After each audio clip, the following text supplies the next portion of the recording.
perfect. Well, welcome to our 13th episode of the Green Burial Chronicles with Morgan Oaks. And I'm here with Julia Huss, who is the Sales and Services Coordinator for Morgan Oaks. Now, for our listeners, you might be like, not that we don't care about you, but like, why are you interviewing the Sales and Service Coordinator? But before I ruin that, Julia came to us about 2 months ago. Okay. And she has some pretty cool death care industry experience. And so my vision for this podcast is for those of you listening and just like want to know, like, how does somebody just decide one day, you know what I want to do?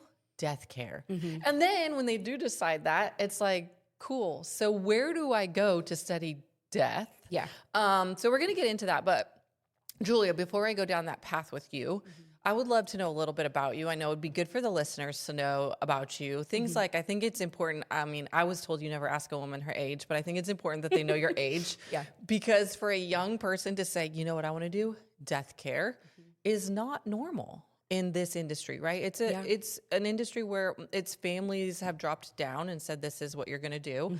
So tell us a little bit about you and who you are, what you like to do, just like grown up here. Tell us. Yeah. So my name is Julia, as we said before. I was born in Sacramento, raised in Roseville. So I've been in this area of Placer County for most of my life. And yeah, I graduated from the mortuary school program at American River College in December of 2024. So I was 24, or no, 25. I was 25 when I graduated from there. Yeah. Cool. And so you stalked us for a little bit because you graduated and then you went and worked in a funeral home for a minute, but you always had this like desire, because we have a weird connection of how you kind of know about Morgan Oaks, but what was it about Morgan Oaks or the Green Burial world that you were like, oh, I'm really intrigued. I want to go there one day when I grow up? Yeah. Well, my interest in Green Burial started before I ever even went to mortuary school. Okay. I think it was just always something I knew I wanted for myself personally, that I just wanted to return to the earth naturally. And then learning about Morgan Oaks, again, before I even went into mortuary school, it was just that it was so close to me. I mean, it's the only one in the whole state like this. So just that proximity, and then also just really believing in what you guys do out there, what we do out there, is what really drew me to that line of work. I love that. Okay, so I want to talk a little bit about mortuary school, because it's not like, so I have a degree in criminal justice. You don't just like pick a school and like pretty much everyone has like a communications degree. It's hard to find a mortuary school. Yeah. So talk to me a little bit about the mortuary program at American River College, which is in Carmichael. Yes. Yeah. So that mortuary program is only one of two in the entire state of California. Wow. So there's one at American River and there's one down in Los Angeles. And yeah, when I realized that I'm 20 minutes away from one of the only accredited mortuary programs in the whole state, I just figured like, I might as well try it out, being so close to it. Yeah. They've recently built like a really big, beautiful facility that they do a lot of their work out of there now. When I was going at the time, it was being built. So of course, right after I left was when it came to fruition. But it's a really wonderful program, wonderful professors, wonderful experiences that I had there. I met a lot of young people like me entering the industry. So I'm really grateful that I had that opportunity to go and learn there and just get a little bit of experience before being pushed into the real world and experiencing what that is like as well. Yeah, so. to think that that's in our backyard. Yeah. And I know for a lot of people, it again, isn't something that you're like, oh, I want to go to mortuary school. But to know it's at American River College, which is a junior college here in our really area. Accessible. I didn't know that. Yeah. How long is the program? The program, they have two different versions. So there's a 2-year program and there's a 1-year program. Okay. They're the same program. I think the 1 year is just, more condensed, so you get to do more quickly.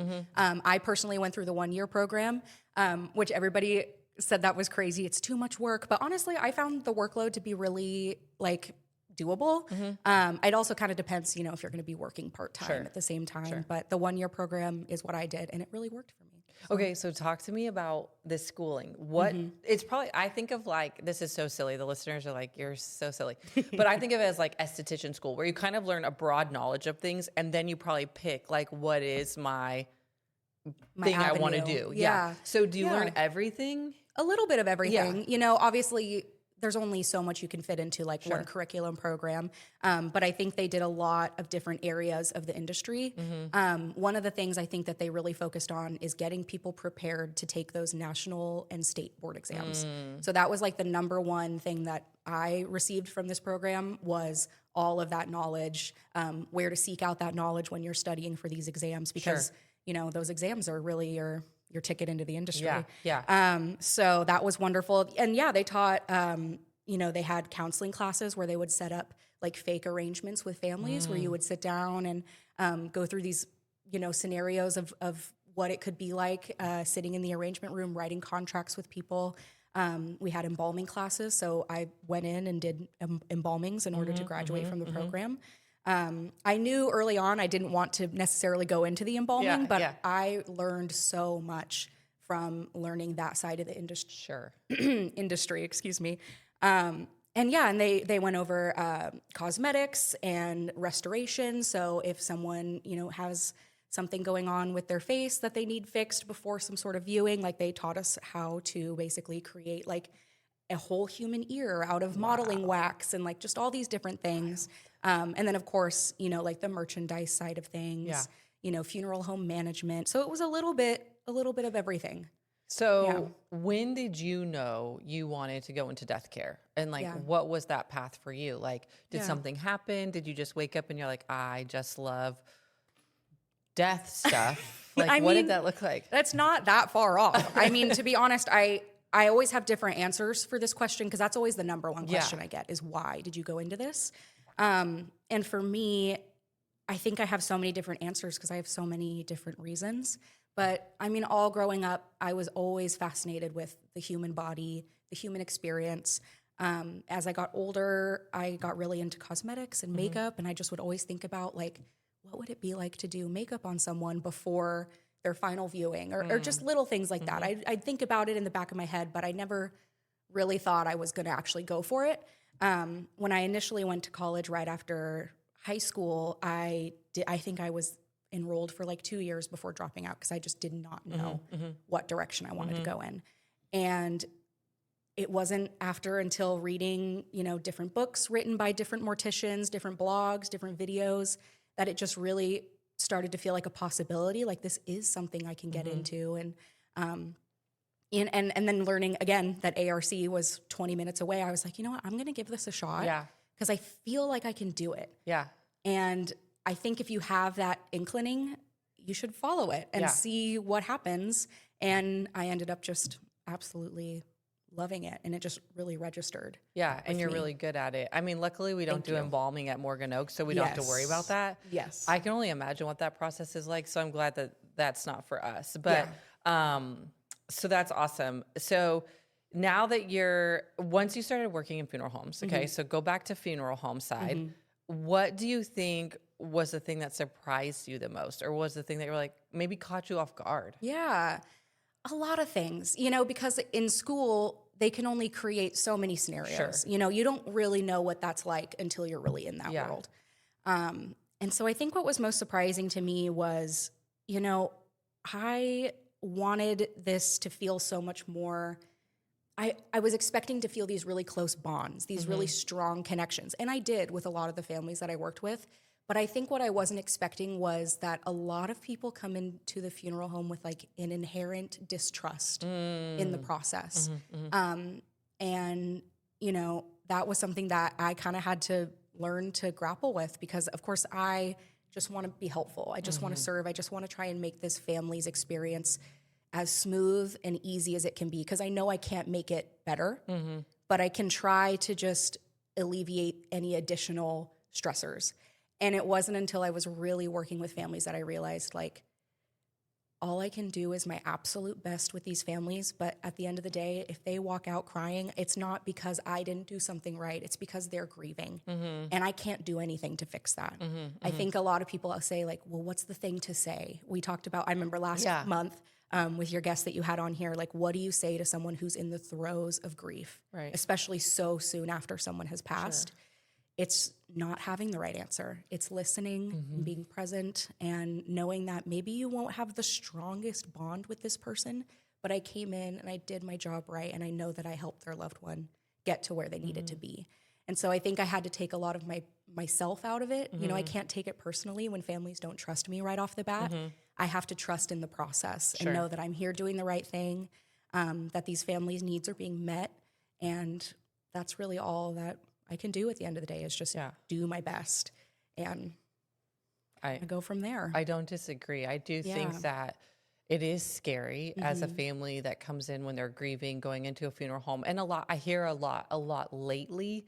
I haven't done this before, so I don't know what to expect. And I think the funeral industry in general, funeral and cemetery, that grouping, it can feel a little icky and salesy at times. And so I know that one of the things that you pride yourself on, and which we love at Morgan Oaks, is like, I'm not going to sell you on something you don't need. Number one, I can't at Morgan Oaks. We don't have any upsells because there is nothing else. That's true. But you get it. Like, and I think that's so good for somebody so young to be so open to like, okay, how can I earn your trust? Yeah. How can I meet you where you're at? Yes. So that's good. Okay. So you told us at school what it prepared you really well for the testing. For those people listening, the testing is hard. It is hard and it's a lot. So what do you think you were least prepared for when you came in from like a schooling perspective? Did you feel like there was anything that you're like, man, I wish we would have learned more about this? Definitely green burial. Okay. You know, it was very much brought up in passing, like here's all the traditional funeral home information, and then but there's also green burial, but nobody really does that. Yeah, it was kind of treated as like an afterthought, like this is available, but like there's no money to really be made there, so which we know is not the truth. So that was something I wish they had touched on more, is how can funeral homes prepare someone for a green burial? What does that look like? You know, what materials are allowed versus not allowed? What does shrouding look like? You know, there's different types of shrouds for different faiths and different, you know, religious groups. And so I think just touching on little things like that. We did go over a lot of religious groups in mortuary school, which I thought was wonderful. They would bring in folks from the LDS church or a Muslim church, or, you know, just different faiths to kind of show what what their funeral rites look like, which I loved. But I think we could have done more to talk about green burial and just what that looks like and what that option looks like. It's an evolving thing, right? Like, I don't think until Morgan Oaks came into play, I don't really believe that it was something that was really talked about. I mean, my listeners might disagree because I've been researching it forever, but I don't know that it was as discussed. And so I think for a lot of schools and a lot of funeral homes, it's like, oh yeah, when someone asks about it, we'll deal with it then. Well, now we're seeing people ask about it all the time, and people are like, oh no, I need to be educated. Can you send me a YouTube video on how to do it? Just green options in general. I know it was just recently legalized in California, but it's been in operation in other states. The human composting or natural organic reduction, I believe is what they have it labeled here in California. And aquamation, you know, folks would call and be like, what is this? Like, how can I find out more about this? And I think it would be a good idea to have students, you know, learn what those are, where they're available, the changing legislation, you know, it's all pretty new. But I think just arming them with that information of how can I point someone in this direction if this is what they're looking for. I think that's so great. Okay, so now that you're on the cemetery side, a little bit different, but kind of the same. How has your perspective changed on death care, or like, what do you see different now that you're on this side? Or maybe what do you like better? Or what does that look like to you? I think being on the cemetery side of things, especially with green burial, it's really just affirmed those thoughts and feelings I had going into mortuary school initially, which was that death care can be creative, it can be ever changing. And, you know, I think in the traditional funeral home sense, you know, they have their formula and they stick to it, right? Because maybe that's what works best for them. But sometimes I think thinking outside the box, those opportunities for growth and change within the funeral industry, I think is really important. And I see a lot of that within green burial and green funeral spaces, is more conversations about like what's changing, what's new. Whereas before, I think maybe it was very formulaic. I think it's kind of breaking out of that mold. And so it reaffirms that it can be a little bit different. It doesn't have to be, you know, nothing has to fit into a mold. they can all be a little bit different. I love that you say that because like you said in the beginning to the listener, she's 26. I could be her mother. But what's so interesting is I dealt with death every year for like 6 years. We had someone die in December. And it was like, finally you'd call your family and be like, no one is leaving the home. Everybody call each other. So I knew what death looked like. I was one of the few kids who had been to multiple funerals. I had seen caskets. I had seen that whole thing. So it didn't scare me. Death has never scared me. I don't like it. I don't like my loved ones passing or but I wasn't like, oh my gosh, I have to go to a funeral and I don't know how to control this. And so I think, but it was always the same thing. Someone was embalmed, put in this crazy casket. There was a viewing. You would walk up, you would see your loved one dead like that. Like, I didn't understand. Now I don't understand why we did that, I guess, but like, it was like, you go to this cemetery and you have a headstone and, it was, these are the things you do and this is how you do it. And you wouldn't, heaven forbid you would do something outside of that because it was like, whoa, that's weird. Why are you doing that? Whereas I feel like at Morgan Oaks, and this has been my vision since I came here. And I love that you and everybody that works for us feels the same way, as how can we make this look beautiful for each family? And each family is so different. And honestly, I think that being creative and being innovative allows for a healthy healing and grieving process. I agree. And I think it's so cool that we can say, hey, do you want to plant a tree? Or, hey, what kind of headstone do you want? Or, we have a pet garden and we have a podcast. So you could send this to your loved one and they could hear about it. Or maybe you want to see our social media, or maybe you want to hike on our trail or learn about our birds. And I think at first people were a little nervous that like we were different. And now people are seeing like, wow. And especially your group. What are you, Gen? I'm technically Gen Z. Gen Z. Right? Okay. Yeah. So Gen Z, I think, is having this healthy, like, wow, death doesn't have to be so sad. Like, wow, I could go do something different. Right. And so we have a lot of young people that inquire about what we do or want to know more about this industry. And I think it's cool to bring younger people into the industry because it's not a young industry.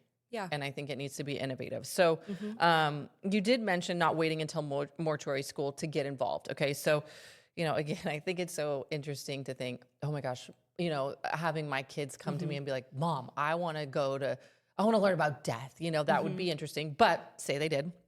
What are some ways that if someone was curious, they could start learning or getting experience now in something like this? Yeah. Well, I'll preface by saying like no one in my family was a mortician. I hadn't even met a mortician until I started my program. So I was very much starting from scratch when I joined mortuary school. And it was about a month after starting mortuary school that I got hired into the funeral home. Okay. So everything kind of happened all at the same time. And something I wish I would have done beforehand was, I had done a little educating myself, reading books, watching videos, but I guess I just never felt emboldened to just go apply at a funeral home. There's a lot of positions within a funeral home that don't require any sort of mortuary school experience or degrees, whether you want to be doing pickups, going into people's homes, hospitals, morgues, picking up their loved ones, bringing them back to the funeral home. So some people are like, why would I ever want to do that? But there are people, and and I think that's why, not to cut you off, that this podcast is so important to me, is because this is a hard industry for me to find people like you that want to work for us. And so if there's someone listening that's like, man, this has been in my heart to serve families, love them well, serve them well, and in their darkest moments, be able to be a light and helpful. Like that is what I hope to get out of this. And I think I want listeners to understand what you and I and the other side have to go through to get to here. So, okay, keep going. Sorry, I didn't mean to cut you off. No, and even to say like picking up, that was one of my favorite parts of the job, which like you say, who would ever want to do that? And then I hear that, I go, me, I would love to do that. But yeah, and then, even just like working in the office, being a funeral attendant, someone who can just help out at the funeral home during services. There's a lot of different things that you can do in the funeral home without having to go to mortuary school. And I wish I had started at a funeral home before, just so I could get some real life experience before going into school. And then, whereas I had the opposite experience, which was schooling and then real world experience. It would have been nice to have that going into it. And I don't think I knew that was an available option for me. And so that's one thing I wish I had done, was just start working at a funeral home before. Yeah. Yeah. And then that way you can also kind of figure out what avenues you like versus don't like. You know, I really understand what the funeral directors are doing. I want to do that, or embalming, anything like that. So, or I think just come that to Morgan Oaks and or you could do cemetery side of things. That was something we didn't really touch on very much in mortuary school as a whole, was cemetery side of things. Yeah. You know, it's a different license, it's a different avenue, so I understand that, but it's a huge part of the industry. I mean, there's a lot of combo locations, funeral homes on the cemetery. So I think it's just kind of finding your niche, finding what feels good and what feels comfortable, and just exploring that. I love that. Yeah. Okay, so as we kind of wind this down, I would love to know, I mean, this is something I get asked a lot. It's heavy work, like mentally, emotionally, spiritually. What do you do to decompress and kind of get through that? I love to be outside. I love to get outside, get fresh air. I mean, being at Morgan Oaks now, it's wonderful. I can just open up the office doors and go on a beautiful walk and come back and feel refreshed. But just being outside, being with my friends, being with my family. My boyfriend is in the industry as well, so it's nice to have someone to kind of talk to about that as well. But I think just finding the things that make me feel grounded again and make me feel like me, you know, because I think it's really easy to enmesh this industry into your whole life. Yes, but I do think it's important to find a balance as much as you can, right? I know when I was at the funeral home, I was on call. So, you know, 1 week out of the month, 24 hours, I could get a call at any time and have to help someone in any state of mind. Sure. So you always have to be on. So I think finding those times where you can carve out for yourself to turn off, just be yourself, do your thing, and then when you're ready, getting back into it. And she also likes to binge The Pit. Yes. We've been talking about that. So that gets, you know, again, though, it's a like hospital show, and it's probably, I mean, still deals not with the most relaxing, but still. For me, it is, I guess. I get it. Okay. So if listeners can remember just one thing about Green Burial, entering the funeral industry, the cemetery, what would you want that to be? I would think just start asking questions. Educate yourself, especially if there isn't a lot of curriculum out there about Green Burial. Just emboldening yourself to go out and search for that information. And, you know, if that route of mortuary school and becoming a funeral director, becoming an embalmer is something that you're interested in, I still think it's important to branch out and learn as much as you can about the industry, which includes Green Burial and green funeral options. I think we should be just as well-versed on those options as traditional options. So yeah, just like, you know, finding that self-confidence to just like start asking questions, start doing some research. And like I said, just finding that avenue that just kind of fits with you. Yeah. And sometimes you don't know that avenue until you really start doing it. And it's okay to start one thing and maybe pivot to another direction. And kind of like I became a licensed funeral director and then immediately stopped practicing as a funeral director and went to a cemetery.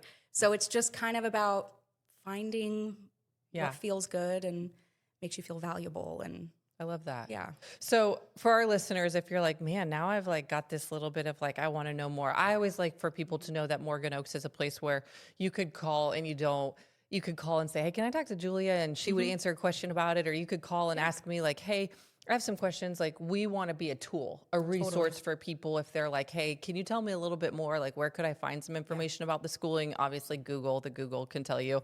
But maybe they want to pick your brain. Julia is at Morgan Oaks, so you can reach out to us there and pick her brain. You can come visit us at Morgan Oaks. We have some events coming up, of course. So make sure you follow us on our Instagram, on our TikTok. We have a Facebook page and a YouTube page. So all of those places you can find, you know, what are our next events. We like to have fun out there. So we have a Pause and Pose this month. I'm so excited. Coffee and if you're wondering what Pause and Pose is, that's a dog event for Valentine's Day. And then we have Coffee and Conversations where we'll have a funeral home and us there to speak. So there's lots of things that you can get information, come speak with us, pick our brains. But if nothing else, you know, thank you, Julia, for spending time. Thank you for getting into this industry. We feel blessed to have you, and you're such an asset to the team. So we're glad that you said yes. Thank you very much. I feel very lucky to be here. Good. We love it.